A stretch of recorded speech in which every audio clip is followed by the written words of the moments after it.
नमस्कार दोस्तों, study point के ऑनलाइन प्लेटफॉर्म पे आप सभी का बहुत बहुत स्वागत है। इस वीडियो में हम लोग चोल साम्राज्य से संबंधित कुछ महत्वपूर्ण जानकारियां देखेंगे जो कि आगामी सभी एग्जामों के लिए महत्वपूर्ण होगा।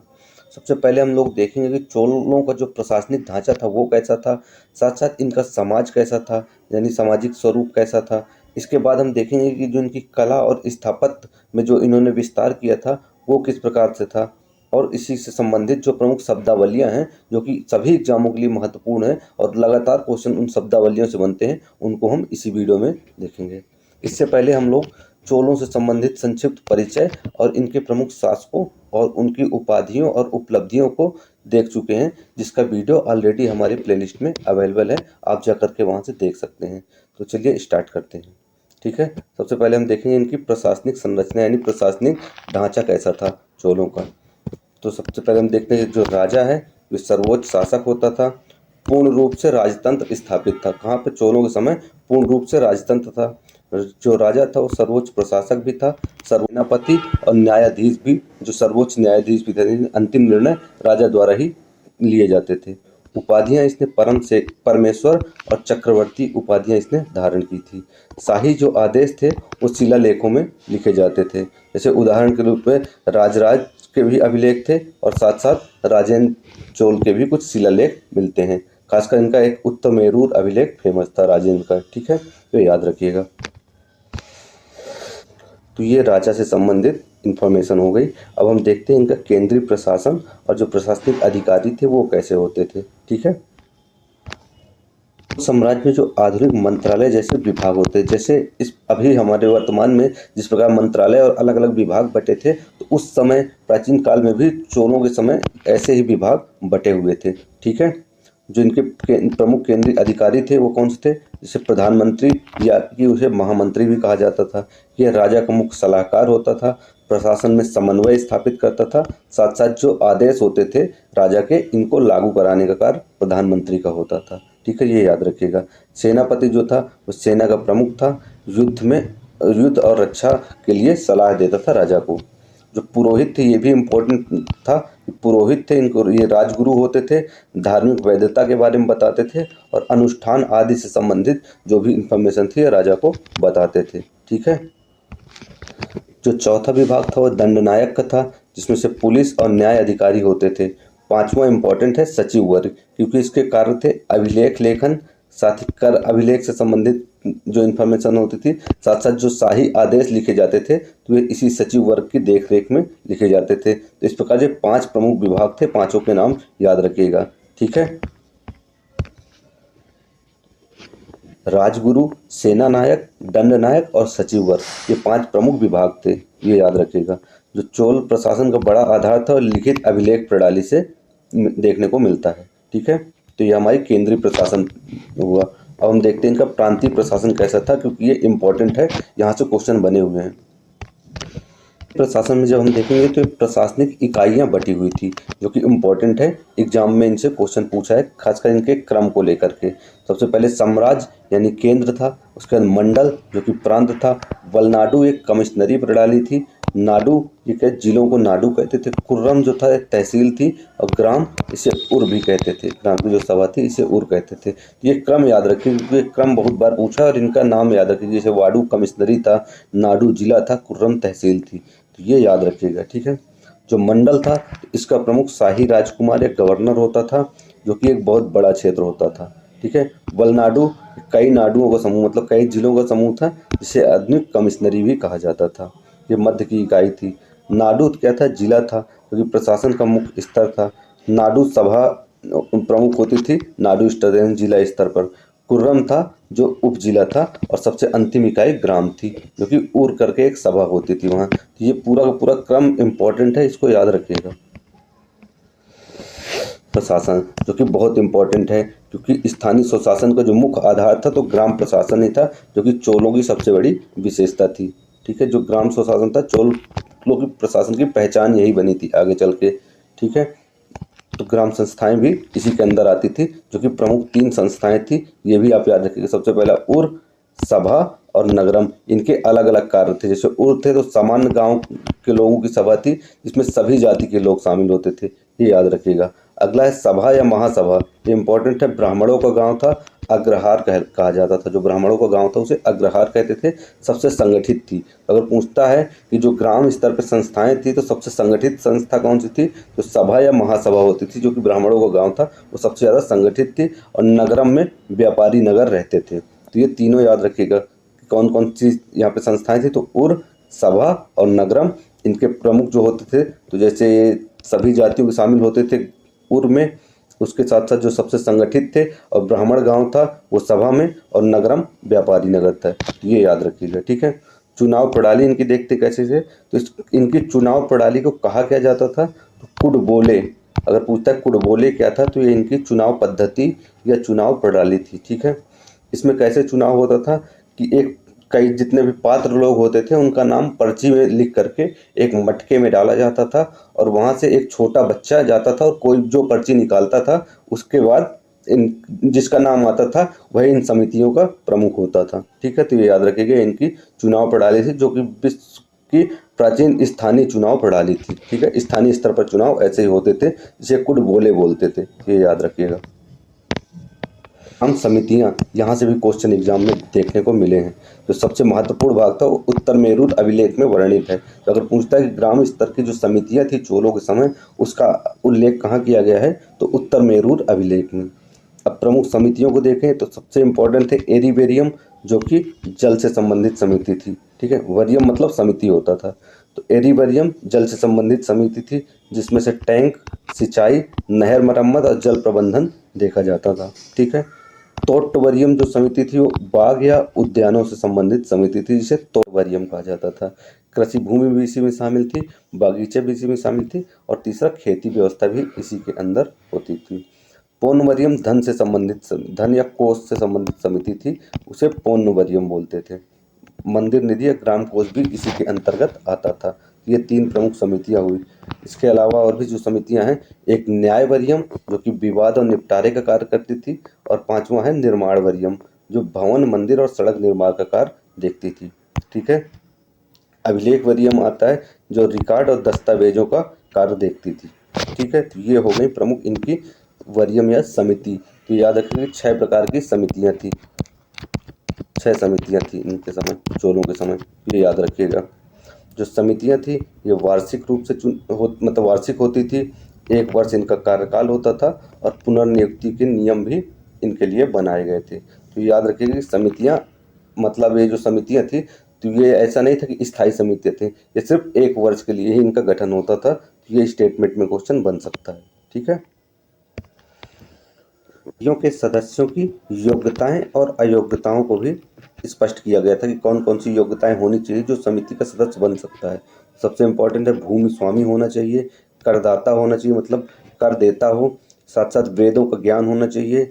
आयु सीमा इम्पोर्टेंट है कि 35 से 70 वर्ष तक का व्यक्ति ही समितियों का सदस्य बन सकता है। साथ ही इसका चरित्र अच्छा होना चाहिए। तो ये 5 प्रमुख इनकी योग्यताएं हैं जो समिति के सदस्य बनने के लिए होनी चाहिए। अयोग्यता मतलब कौन कौन से लोग समिति के सदस्य नहीं बन सकते, जिसमें भ्रष्टाचार के आरोप हों, कोई अपराध किया हो, या कि जिसका कर बकाया हो, ये समितियों के सदस्यता के लिए योग्य नहीं होंगे। तो ये इम्पोर्टेंट है, याद रखिएगा कौन कौन सी सदस्यता के लिए मतलब योग्यताएं थी इनकी, ठीक है। आगे इनका राजस्व प्रशासन देखते हैं। राजस्व प्रशासन में था कि राजस्व कहाँ कहाँ से एकत्र किया जाता था। जो प्रमुख इनका सोर्स था तो ये भूमि कर था, जो इनका मुख्य सोर्स था राजस्व का। सिंचाई कर भी लिया जाता था, साथ साथ व्यापार कर भी था, भूमि मापन भी होता था, भूमि का वर्गीकरण भी होता था, साथ साथ सिंचाई प्रबंधन से भी राजस्व एकत्र किया जाता था। जो ग्राम समितियां थी कर संग्रह में शामिल होती थी। ये इंपॉर्टेंट है कि अगर पूछता है कि करों का संग्रह कौन करता था, तो ये ग्राम स्तर की जो समितियां हमने पढ़ी तो वो ही करों का संग्रह करती थी। ये इंपॉर्टेंट है, ठीक है। न्याय प्रशासन, तो जो इनका न्याय होता था वो ग्राम सभा भी न्याय करती थी, नाडु स्तर पर भी न्याय होता था, यानी जिले स्तर पर भी न्याय होता था। जो राजा था वो सर्वोच्च न्यायाधीश था, जो हम पहले भी देख चुके हैं। दंड किस प्रकार के दिए जाते थे, तो यहाँ जुर्माना भी लगाया जाता था, भूमि जब्ती भी होती थी, साथ साथ सामाजिक दंड भी होता था। मतलब जिस प्रकार का अपराध होता था उसी हिसाब से इनको दंड दिया जाता था, दंड का प्रावधान था, ठीक है। जो कि लेकिन जो इनका न्याय प्रशासन था तीनों स्तर पे मौजूद था, ये इम्पोर्टेंट है। सैन्य प्रशासन कैसा था? क्योंकि स्थायी सेना भी थी जिसमें घुड़सवार थे, हाथी थे, पैदल थे, नौसेना थे और सेनापति का पूर्ण रूप से इस पे नियंत्रण होता था। ठीक है, इस प्रकार से हम लोगों ने देखा इनका प्रशासन कैसा था, यानी प्रशासन का स्वरूप इनका कैसा था, ये हमने विस्तार से देखा। इसमें से आप मुख्य रूप से याद रखिएगा कि जो इनकी इकाइयाँ थी तो ये कौन कौन सी थी, इसकी जो समितियाँ थी उस समितियों के प्रमुख कौन कौन से थे, ये इम्पोर्टेंट है, याद रखिएगा। ठीक है, अब हम आगे देखते हैं कि इनका समाज कैसा था, यानी इनका सामाजिक जो ढांचा था वो किस प्रकार का था। ठीक है, समाज के स्वरूप को हम देखते हैं तो सबसे पहला था कि ग्रामीण प्रधान समाज था। कृषि आधारित इनकी अर्थव्यवस्था थी, मतलब इनकी अर्थव्यवस्था का जो मुख्य स्रोत था कृषि ही थी। जाति आधारित संरचना भी बटी हुई थी, तो जो समाज था वो जातियों पर आधारित था, हालांकि ये कर्म के आधार पर ही था। मंदिर केंद्रित जीवन था, क्योंकि मतलब जो यहाँ पे प्रशासन था उसमें मंदिर का बहुत ही इंपॉर्टेंट रोल था, क्योंकि कई नियम मंदिरों द्वारा ही बनाए जाते थे। व्यापारिक गतिविधियों के केंद्र भी थे। तो इस प्रकार से इनका समाज था, इसको हम एक एक करके देखते हैं। सबसे पहला जाति व्यवस्था। चोल समाज में वर्ण व्यवस्था मौजूद थी, लेकिन दक्षिण भारत में जातियां पेशे पर आधारित थी। ठीक है, ये याद रखिए कि जो जातियां थी ये पेशे पर आधारित थी। जो मुख्य सामाजिक वर्ग थे ब्राह्मण थे। इनका कार्य क्या था? ये पुजारी होते थे, शिक्षक होते थे। इनको भूमि अनुदान मिलता था जिसे ब्रह्मदेय कहा जाता था। ये इंपॉर्टेंट है, याद रखिए कि ब्रह्मदेय क्या है? जो ब्राह्मणों को भूमि अनुदान प्राप्त होता था। ग्राम सभा पर इनका नियंत्रण होता था, किनका? ब्राह्मणों का। ठीक, जो ब्राह्मण गांव थे इनको कहा क्या जाता था? अग्रहार। ये भी इंपॉर्टेंट है, हम पीछे भी देख चुके हैं। ब्राह्मण गांवों को अग्रहार कहा जाता था और ब्राह्मणों को जो अनुदान मिलता था वो ब्रह्मदेय कहा जाता था। वेल्लालर क्या थे? मुख्य कृषक वर्ग थे जो वेल्लालर कहलाते थे। ये बहुत इंपॉर्टेंट है, एग्जाम में कई बार पूछा है। अभी लेटेस्ट में 2022-23 में यूपी पीसीएस में भी पूछा था कि वेल्लार कौन है, तो ये मुख्य कृषक वर्ग थे इनके, और बड़े भूमिधर भी होते थे जो वेल्लार कहलाते थे। वर्ग जो कि नगरम समुदाय में रहते थे। व्यापार संघ के सदस्य होते थे। कौन? व्यापारी वर्ग। ये इंपॉर्टेंट है कि व्यापारी वर्ग जो थे ये व्यापार संघ के सदस्य थे। संघ कौन कौन से थे? जो व्यापार के संघ थे, ये इंपॉर्टेंट है, ये भी पूछा एग्जाम में। तो 3 प्रकार के संघ थे, मणिग्रामम, एनुरूवर और अंजुवन्नम। ये 3 संघ थे, ये बहुत इंपॉर्टेंट है। ठीक है, कि व्यापारी वर्ग इन संघों के सदस्य होते थे, और संघ कौन कौन से थे? मणिग्रामम, एनुरूवर और अंजुवन्नम। इनमें से क्वेश्चन बन सकता है कि कोई और एक ऑप्शन दे करके वो पूछ ले कि ये इसमें से कौन सा चोलकालीन संघ नहीं है। तो ये याद रखिएगा कि ये 3 ही प्रमुख संघ थे।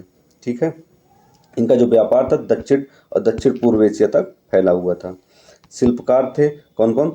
स्वर्णकार भी थे, कुम्हार भी थे, बुनकर भी थे, मूर्तिकार थे। और जो चोलकालीन मूर्तियां बनी थी, यही मूर्तिकार जो होते थे चोलकालीन कांस्य मूर्तियों का निर्माण करते थे। ठीक है, इतना याद रखिएगा। हालांकि इससे बहुत इंपॉर्टेंट नहीं है, बस ये तीनों संघ इंपॉर्टेंट है कि कौन कौन से संघ थे। ठीक है, समाज। जो चोलकालीन समाज का आधार था वो कृषि थी। हमने देखा था इनका मुख्य व्यवसाय ही कृषि था।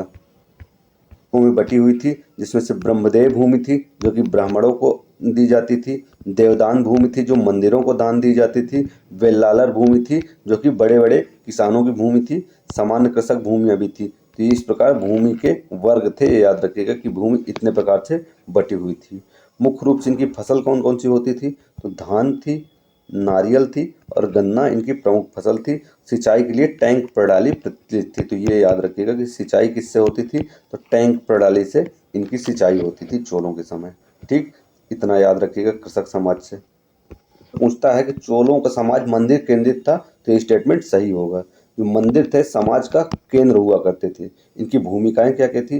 तो धार्मिक रूप से भी इनकी भूमिकाएं थी, आर्थिक रूप से भी भूमिकाएं थी, सांस्कृतिक रूप से भी भूमिकाएं थी, शैक्षिक और प्रशासनिक भी भूमिकाएं थी। तो मंदिर की भूमिका बहुत ही ज़्यादा थी समाज में, क्योंकि इनकी धार्मिक रूप से भी जो धार्मिक अनुष्ठान होते थे ये मंदिरों के द्वारा ही कराए जाते थे। आर्थिक रूप से भी क्योंकि कर मंदिरों से भी लिए जाते थे, साथ ही अनुदान दिया जाता था। सांस्कृतिक जो प्रमुख संस्कृतियां हम देखते हैं चोलों के समय, तो ये मंदिर ही इनके प्रमुख केंद्र हुआ करते थे। ठीक, तो ये याद रखिएगा। इनके कर्मचारी कौन कौन से होते थे? जो पुजारी थे ये मंदिर के कर्मचारी होते थे। नर्तकी यानी जो देवदासियां थी जो मंदिरों में डांस करती थी, तो इनको नर्तकी बोलते, इनको देवदासी बोलते थे। ये भी प्रमुख कर्मचारी थी। साथ साथ संगीतकार होते थे जो मंदिरों में, तो ये मंदिरों के प्रमुख कर्मचारी कहलाते थे। ठीक, गाँव की स्थिति कैसी थी? जो यहाँ महिलाओं की स्थिति देखने को मिलती है तो मिश्रित देखने को मिलती है। कुछ सकारात्मक तथ्य भी देखने को मिलते हैं, साथ ही कुछ नकारात्मक तथ्य।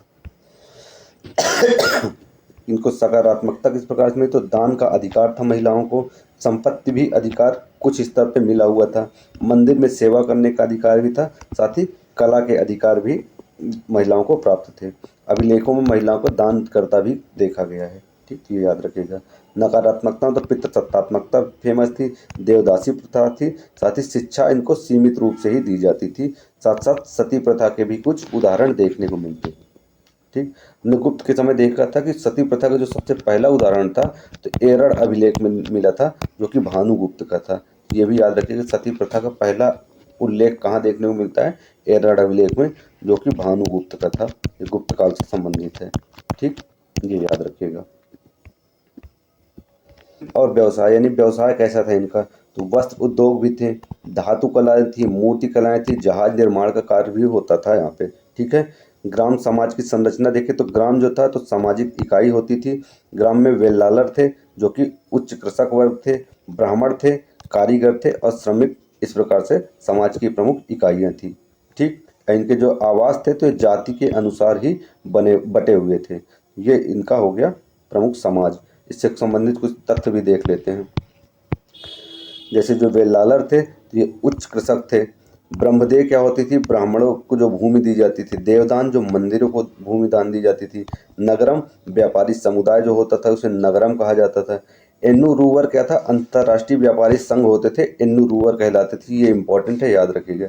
देवदासी जो मंदिरों की नर्तकी थी, इन्हें देवदासी, और अग्रहार ब्राह्मणों का गांव कहलाता था। इस प्रकार हमने इनका समाज देखा, जो कि इम्पोर्टेंट है। इसमें भी 3 से 4 जो इम्पोर्टेंट पॉइंट है, आप उतना ही याद रखिएगा, सब कुछ नहीं याद रखना है। ठीक, अगला इम्पोर्टेंट है इनके कला और स्थापत्य, जिसके लिए ये प्रमुख रूप से जाने जाते थे। तो देखेंगे इनका चोल स्थापत्य। जो चोल स्थापत्य था मुख्य रूप से मंदिर स्थापत्य ही देखने को मिलता है, और मंदिरों से ही क्वेश्चन बने हैं तो सिर्फ हम इतना ही देखेंगे। जो इनके मंदिर थे द्रविड़ शैली में बने हुए होते थे। ठीक है, जब हमने उत्तर भारत के मंदिर देखे तो नागर शैली में थे, जो दक्षिण भारत के मंदिर थे ये द्रविड़ शैली में थे। इनकी विशेषताएं क्या थी, ऊंचा विमान होता था जो कि शिखर कहलाता था। पत्थर कैसा यूज होता था, तो ग्रेनाइट पत्थर का यूज होता था। विशाल प्रांगण बने होते थे, मंडप व स्तंभों का निर्माण होता था, साथ साथ मूर्ति कला की सजावट होती थी और सममित योजनाएं बनाई जाती थी। ठीक है, जो था चोल काल में विमान जो था मंदिर का प्रमुख भाग होता था। विमान यानी जो शिखर था ये मंदिर का प्रमुख भाग होता था। अब इनके प्रमुख कुछ मंदिर देख लेते हैं जो एग्जाम के लिए आवश्यक हैं। तो सबसे पहला है बृहदेश्वर मंदिर, जो कि तंजावुर में है। इसके निर्माता कौन है, राजराज चोल, इसलिए इसको मंदिर को राजराजेश्वर मंदिर भी कहा जाता था। राजराजेश्वर मंदिर भी कहा जाता था क्योंकि इसका निर्माण राजराज बन ने करवाया था। कब करवाया था, तो 1010 ईस्वी में करवाया था। इसका जो विमान है 66 मीटर ऊंचा है और विशाल नंदी मंडप था ये। ठीक है,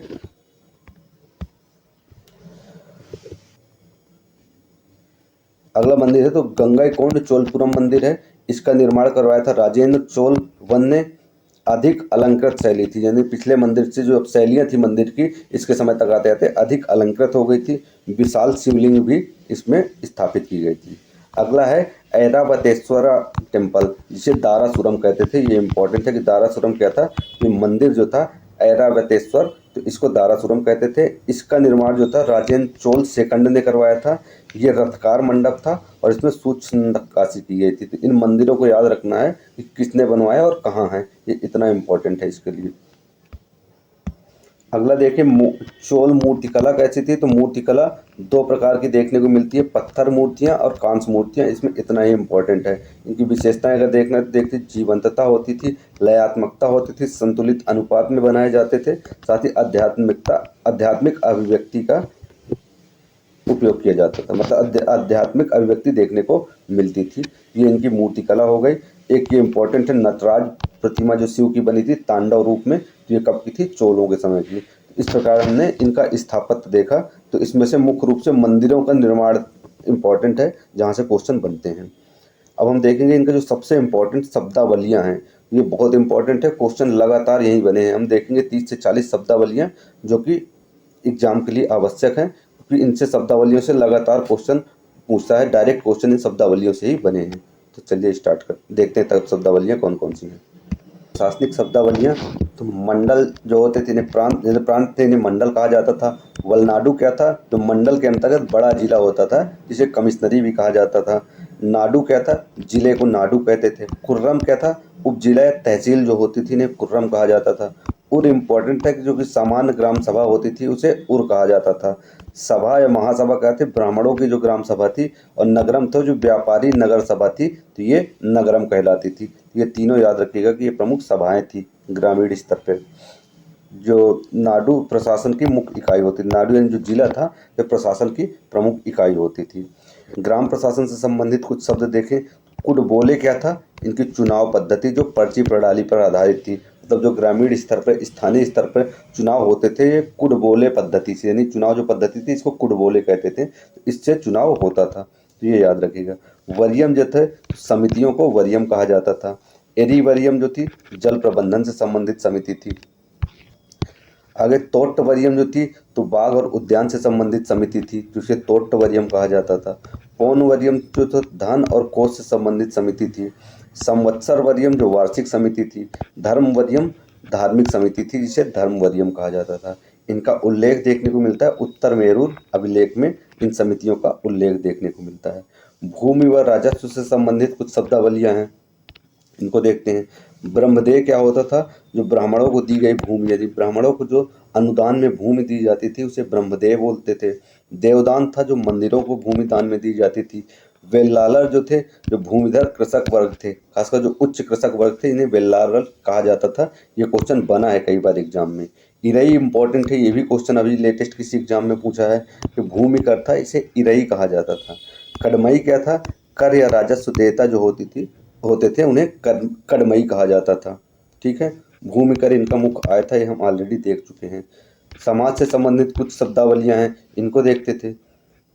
तो अग्रहार क्या थे, जो ब्राह्मणों की बस्ती थी इसे अग्रहार कहा जाता था, यानी जो ब्राह्मणों के गांव थे वो अग्रहार कहलाते थे। देवदासी जो मंदिर की नर्तकियां थी इन्हें देवदासी कहते थे। नगरम व्यापारी जो व्यापारी वर्ग थे इन्हें नगरम व्यापारी कहा जाता था। शिल्पी जो कारीगर होते थे। परैयार इन्हें पेरियार भी कहते थे, पेरियार। तो ये निम्न जाति के श्रमिक वर्ग थे। तो पेरियार श्रमिक वर्ग थे, यही क्वेश्चन पूछा यूपी पीसीएस में कि जो पेरियार थे ये श्रमिक वर्ग थे और जो वेल्लालर थे ये कृषक वर्ग थे। तो ये दोनों वर्ग में कंफ्यूज मत होइएगा। मणिग्रामम जो था व्यापारियों का संघ होता था। एन्नू वरूर भी क्वेश्चन पूछा है, जो अंतर्राष्ट्रीय व्यापारिक संघ था।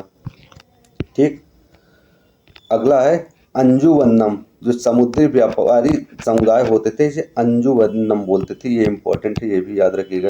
जितने भी ये तथ्य हैं एग्जाम के लिए इंपॉर्टेंट हैं, क्योंकि क्वेश्चन यहाँ से बने हैं लगातार और बनते ही रहेंगे, क्योंकि बहुत सारे तथ्य चोलों के समय नए नए देखने को मिलते हैं। ठीक, नगरम जो था व्यापारिक नगर संगठन थे। धार्मिक और सामाजिक सांस्कृतिक शब्द देखेंगे तो विमान, जो मंदिर शिखर था उसे विमान कहते हैं। गोपुरम जो था प्रवेश द्वार का टावर था, इसे गोपुरम कहते थे। मंडप जो था सभा हाल था। गर्भगृह देव प्रतिमा कक्ष जो होता था इसे गर्भगृह कहते हैं। और नटराज था, जो शिव का नृत्य रूप यानी तांडव रूप जो था की मूर्ति जो थी उसे नटराज कहा जाता था। ठीक, कला से संबंधित शब्द, तो जो चोल कांस्य से संबंधित मूर्तियां थी, चोल धातु मूर्तियां बनी हुई थी। लास्ट वैक्स तकनीक, ये पूछा एग्जाम में कि लास्ट वैक्स तकनीक किसके समय प्रचलित थी, तो ये चोलों के समय प्रचलित थी। ये मधुमोम विधि होती थी। भित्ति चित्र थे, जो मंदिर दीवारों पे चित्र बनाए जाते थे। सेना से संबंधित कुछ शब्द थे। कवलई पूछा एग्जाम में, जो सैनिक होते थे इन्हें कवलई कहा जाता था या कि कवल भी कहते थे। सेनापति सेना का प्रमुख होता था और नौसेना जो थी जो समुद्र की सेना होती थी।